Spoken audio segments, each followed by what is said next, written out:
Hello दोस्तों, मैं मनीष कुमार आपके अपने यूट्यूब चैनल मनीष कुमार चौधरी में आप सबका हार्दिक स्वागत और अभिनंदन करता हूं। जैसा कि कल वाले वीडियो में मैंने बताया था कि हम नेक्स्ट वीडियो में एक सभ्यता के बारे में चर्चा करेंगे और उस सभ्यता का नाम है कालीबंगा सभ्यता। तो दोस्तों शुरू करते हैं आज का वीडियो। आज की सभ्यता का नाम है कालीबंगा सभ्यता।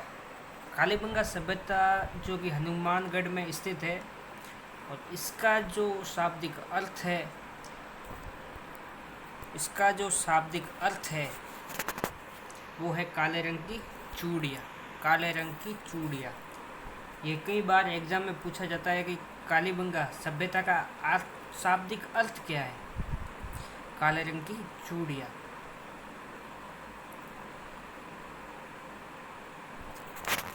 ये राजस्थान का मैप बनाया हुआ है। इस मैप के अंदर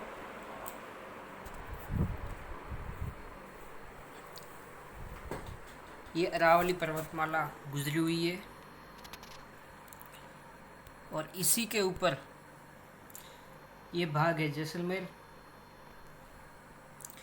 और जैसलमेर के साइड में यहाँ पर एक अरावली पर्वत के माला के ऊपर ही 60 मीटर एक पट्टी बनी हुई है। इस पट्टी को लाठी सीरीज क्षेत्र कहते हैं। ये एक जल पट्टी है, इसे लाठी सीरीज क्षेत्र कहा जाता है।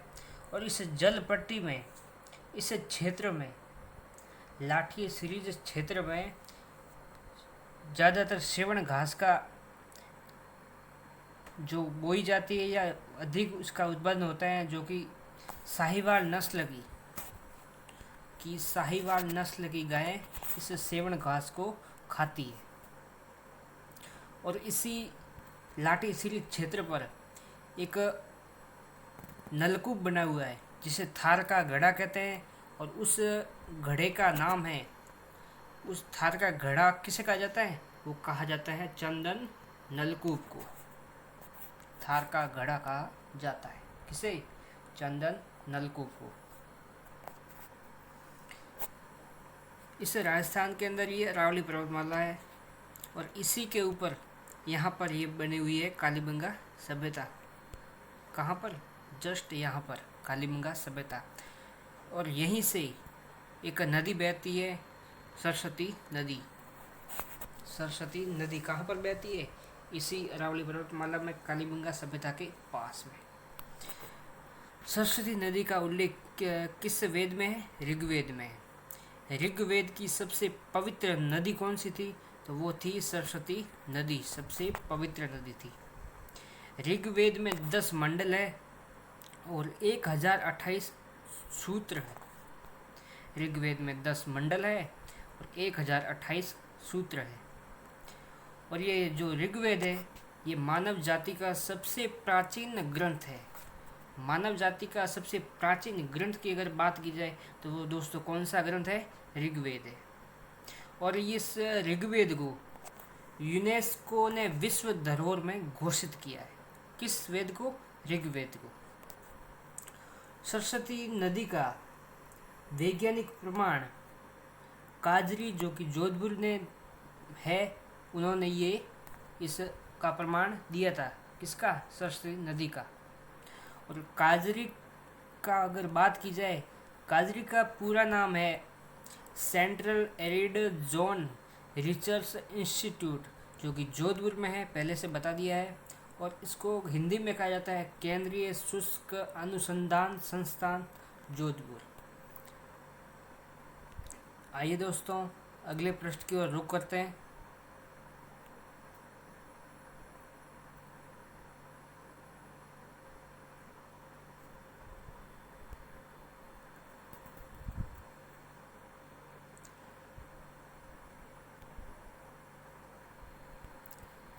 दोस्तों ये है कालीबंगा सभ्यता। ये है राजस्थान बनाया हुआ है रफली, ये वाला तो। और इसमें ये यहाँ पर है सरस्वती नदी, जिसे घग्गर नदी या नाली, पाट या नट या मृत नदी कहा जाता है। यह है शिवालिक पर्वतमाला। शिवालिक पर्वतमाला जो कि कालका पहाड़ी से गुजरती है। और शिवालिक पर्वतमाला की बात की जाए तो ये हिमाचल प्रदेश से होती हुई हरियाणा में, और हरियाणा से बाद में राजस्थान में प्रवेश करते हैं, और हरियाणा राजस्थान से आगे फिर पाकिस्तान में जाते हैं। कौन सी पर्वतमाला? शिवालिक पर्वतमाला। और राजस्थान में इसे घग्गर, नाली, पाट, नट या मृत नदी कहा जाता है।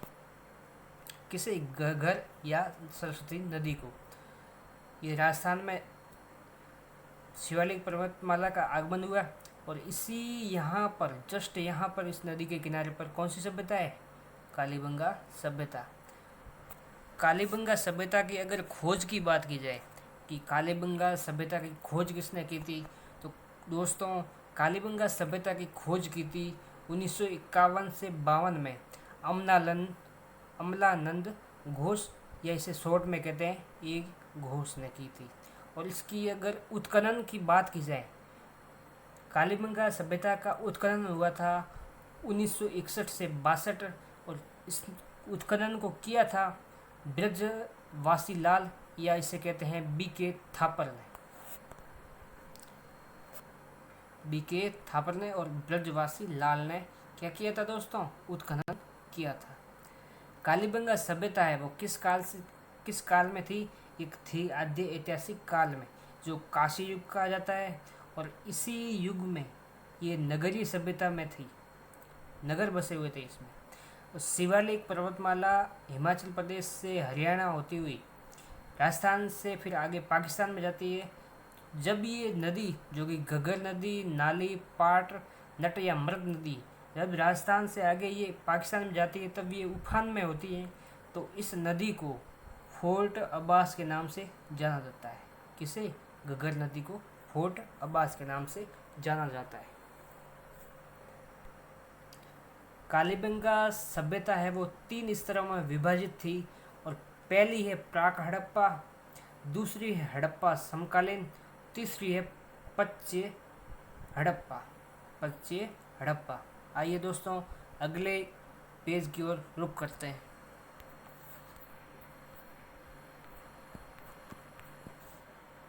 और ये कालीबंगा सभ्यता है वो कैसी है? दुर्गीकृत है कालीबंगा सभ्यता।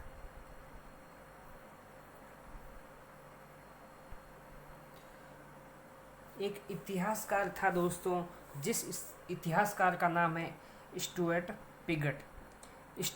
पिगट ने सिंधु घाटी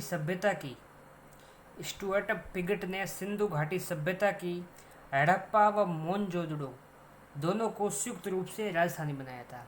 किसने? स्टुअर्ट पिगट ने सिंधु घाटी सभ्यता की हड़प्पा व मोहनजोदड़ो को दो संयुक्त रूप से राजधानी बनाई थी। और इतिहासकार डॉक्टर दशरथ शर्मा ने सिंधु घाटी सभ्यता को तीसरी राजधानी किसे बनाया?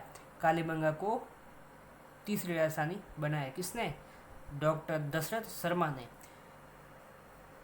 स्टुअर्ट पिगट ने तो सिंधु घाटी सभ्यता की हड़प्पा और मोहनजोदड़ो जो पहले 2 संयुक्त राजधानी बनाई थी, और बाद में इतिहासकार आए थे डॉक्टर दशरथ शर्मा, जिन्होंने एक नई राजधानी बनाई।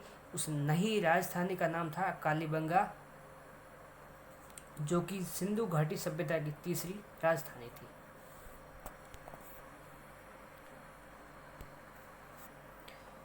और इस सभ्यता में जो अवशेष मिले थे, उसमें सड़क जो मिली थी, सड़क कैसी थी दोस्तों? इस सभ्यता में सड़क मिली थी वो थी समकोण में ये सड़क मिली थी। ये जो डायग्राम बनाया हुआ है ये समकोण सड़क का है। और इसमें जो पद्धतियाँ मिली थी, पहली थी जाल पद्धति, दूसरी थी ग्रिड पद्धति, और तीसरी है ऑक्सफोर्ड पद्धति, और चौथी है चेकबोर्ड पद्धति। और इस समकोण जो सड़क मिली थी, इसमें जो दरवाजे मिले थे, और दरवाजे पीछे साइड में या गलियों में खुलते थे। दरवाजे आगे की ओर न खुल के पीछे की ओर ये खुलते थे। तब इसका अनुमान लगाते हैं कि लोग कैसे थे, शांति प्रिय थे। क्यों? क्योंकि जब आगे अगर दरवाजे या गली में अगर आगे दरवाजे होते तो लड़ाई वगैरह ज़्यादा होती, जिससे डरते थे, इससे पीछे दरवाजे रखते थे। इससे अनुमान लगाते हैं कि जो लोग रहते थे वो कैसे थे, शांति प्रिय थे। और आरंभ जो इसमें आरंभ में जो भवनों का निर्माण हुआ था वो कैसे हुआ था, कच्ची ईंटों था, कच्ची ईंटों से हुआ था। कच्ची ईंटों के अवशेष भी प्राप्त हुआ है। और बाद में पक्की ईंटों से भी निर्माण हुआ था। और इस पक्की ईंटों का जो अनुपात था वो क्या था दोस्तों, 4:2:1। आइए दोस्तों अगले प्रश्न की ओर रुख करते हैं। ईंटों का क्या अनुपात था, 4:2:1।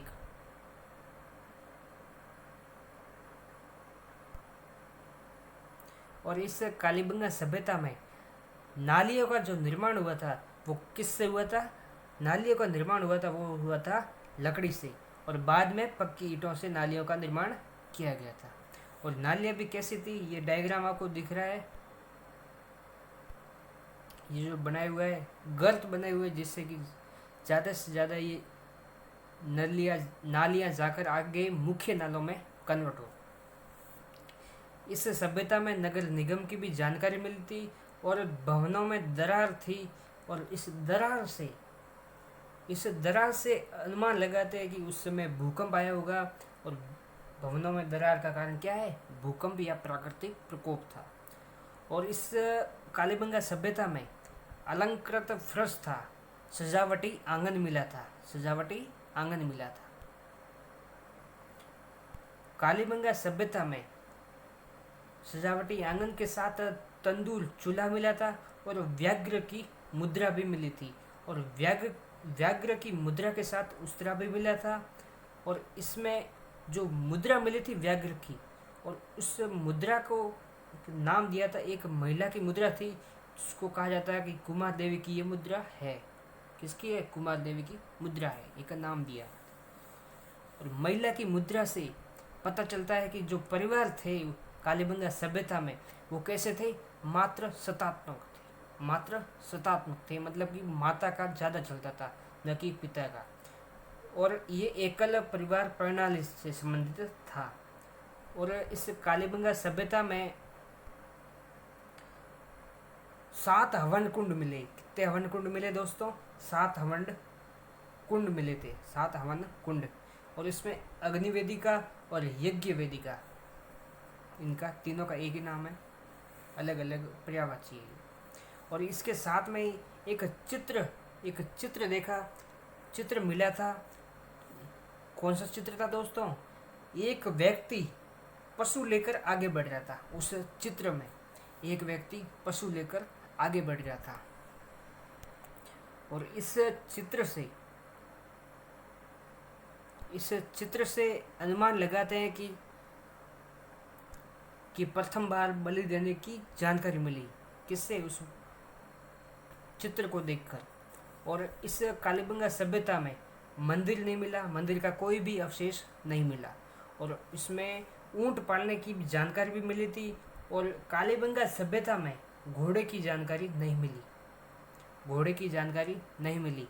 ये इतिहासकारों ने लिखा है, पर हम सब मानते हैं कि घोड़ा तो होगा ही उस समय तो, पर इतिहासकारों ने इसे ऐसा ही प्रस्तुत किया है कि घोड़े की जानकारी नहीं मिली। किस सभ्यता में, कालीबंगा सभ्यता में।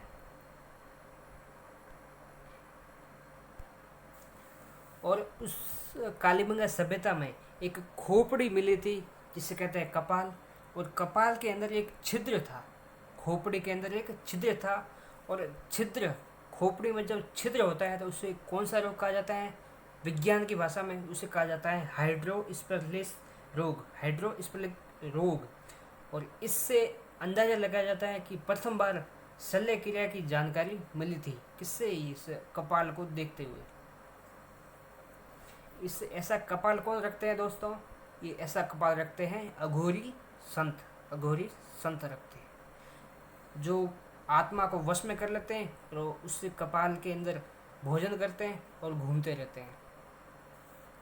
और कालीबंगा सभ्यता में सरसों, चना, गेहूं, जौ और ये संयुक्त फसल के अवशेष भी मिले थे। और इसमें पशुपालन व कृषि, मिश्रित कृषि कहलाती है। पशुपालन भी था और उसके साथ में कृषि भी थी, इसीलिए इसे मिश्रित कृषि भी कहा जाता है। कालीबंगा सभ्यता में मिश्रित कृषि की जाती थी। और दोस्तों, जो कालीबंगा सभ्यता है उसमें हल से जुते खेत के निशान मिले थे। किस सभ्यता में? कालीबंगा सभ्यता में हल से जुते खेत के निशान दोस्तों किस सभ्यता में मिले थे? वो मिले थे कालीबंगा सभ्यता में। और अंत्येष्टि और दाह संस्कार इस सभ्यता में 3 प्रकार के मिले थे। अंत्येष्टि या दाह संस्कार 3 प्रकार के मिले थे। और उसमें पहला था कलश समाधान, जो कि सर्वाधिक मिले थे। कलश समाधान का अर्थ है कि जो कलश होता था उसमें फूल वगैरह लेके उसके अंदर समाधान किया जाता था। और दूसरा है आंशिक समाधान, इसमें न तो कलश समाधान होता था और न ही पूर्ण समाधान होता था। तीसरा है दोस्तों पूर्ण समाधान।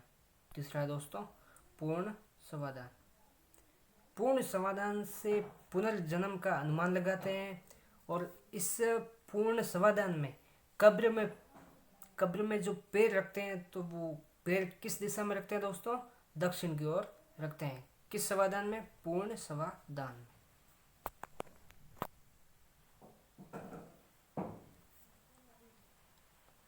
अगले प्रश्न की ओर रुख करते हैं दोस्तों।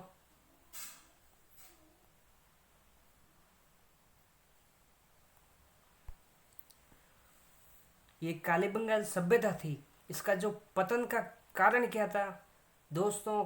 अगर एग्जाम में पूछा जाए कि कालीबंगा सभ्यता के पतन का जो कारण क्या था, वो दोस्तों था प्राकृतिक प्रकोप। प्राकृतिक प्रकोप में सब आ जाते हैं, भूकंप वगैरह, बारिश वगैरह सब। कालीबंगा सभ्यता पतन का कारण क्या था दोस्तों? प्राकृतिक प्रकोप। ये इम्पोर्टेंट है, कई बार एग्जाम में पूछा गया। पुरानी वस्तुओं की आयु ज्ञात करने की जो वैज्ञानिक विधि थी वो कार्बन 14 रेडियो प्रणाली के अनुसार 2300 से 1750 ईस्वी की पूर्व की है। जो पुरानी वस्तुएं थी उसकी जब एज ज्ञात करने की जो साइंटिफिक मेथड था वो कार्बन 14 रेडियो प्रणाली के अनुसार थी, जो 2300 से 1750 ईस्वी पूर्व की है। और अर्थी के ऊपर अर्थी होती थी, शव होता था। शव को ले जाते समय जब उस शव के आगे जो फेंके गए पैसे या रुपये थे उसको क्या कहा जाता था दोस्तों? उस फेंके गए पैसों को बखेर कहा जाता था। अर्थी के ऊपर फेंके गए पैसों को क्या कहा जाता है दोस्तों? बखेर कहा जाता है। और शमशान भूमि से अस्थियों को एकत्रित करने की घटना, शमशान भूमि से अस्थियों को इकट्ठा करने की जो घटना कहलाती है, वो घटना क्या कहलाती है दोस्तों? फूल चुगना कहलाती है। तो दोस्तों आज के लिए बस इतना ही। देखते रहिए इस वीडियो को। जय हिंद साथियों।